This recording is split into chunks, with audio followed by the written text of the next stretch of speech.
want to talk a little bit about Micah Stubbs. He's a really cool dad from Arizona. He's a father of 5, and he's just a youngster too. He's only like 32, which is younger than me. He has really adorable kids. I think he's got 4 girls and a boy. Yeah. And he is a computer guy and makes really fun videos. And he is going to be sponsoring a Hot Wheels race turning. A couple of years ago he did it, and we sent him a car.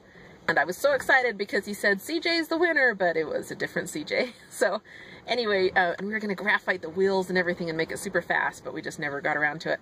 So we just mailed it anyway. But this time I just sent him $2. So I need to go onto his thing and see, into his video, and pick out my car to sponsor. Hopefully there's a green one, because green's my lucky color.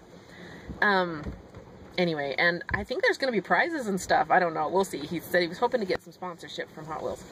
But it's just a really fun thing. His site is, or his page has recently had a name change, and it's called Fun Awesome. And I'll put a link to all this stuff down in the notes. Because if you want to, go check him out. He's a really fun guy. And I think he was trying to get to like 1 million views in May. I wonder if that's like 1 million views total. I don't know. I'm kind of confused about that. I'll have to ask him what's going on there. But he and I have been friends for quite a while. Quite a long time. You know, and he just makes really cool videos. So that's my 600th upload. Shout out to Micah Stubbs and the Stubbs family and Fun Awesome. So thanks. Cool. Bye.